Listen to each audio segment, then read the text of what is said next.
Hey everyone, Nick Kretikos of Nick Seasonal Decor here, and today I'm going to be showing you how to create a really full bow. So this is a new bow tutorial. I know lots of you guys have been asking. We're going to start off by cutting a length of tails for our tails. So I like to cut them longer than shorter. If you're in the wreath community, you've heard me talk a whole lot about that. And the reason is the longer it is, the more kind of dramatic it looks. So you definitely want them longer for the best effect. I'm not going to cut them super long though because I don't have much ribbon left to this spool, but we'll cut them about 28 inches or so. Just take your scissors, snip those off, leave them to the side for now. Now it's time to create the main portion of our bow. So that is where we're going to do a traditional bow using this 1.5 inch velvet.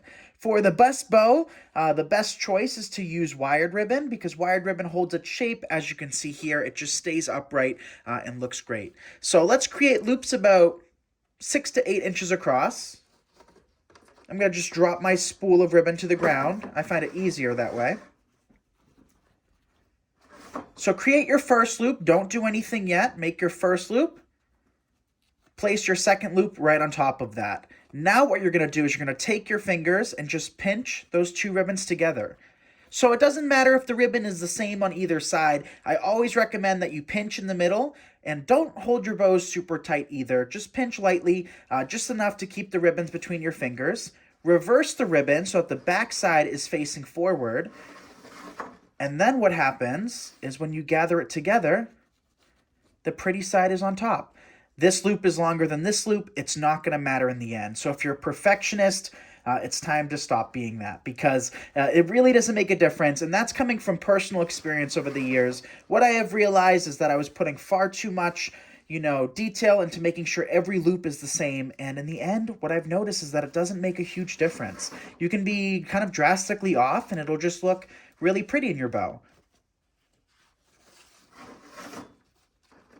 So just continue creating loops. Typically at Christmas time, which is this time of year, I like to do more loops than less for the best effect. But, come January, when we start making our spring wreaths, I do like to use less loops. That way we have the possibility of coming back in with some greenery and flowers between the loops. So that's 4 on one side, 5 on the other. Doesn't matter if it's even. We'll just do 5 on the other.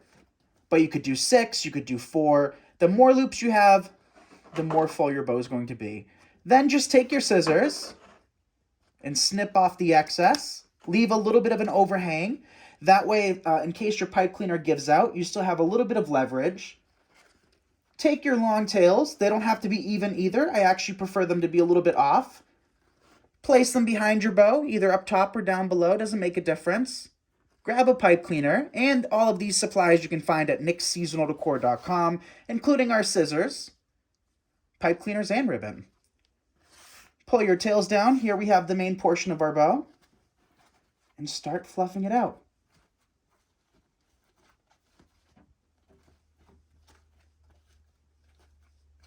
And that is how you make a really pretty bow. So the more loops, the more full it's going to be. And there we have it.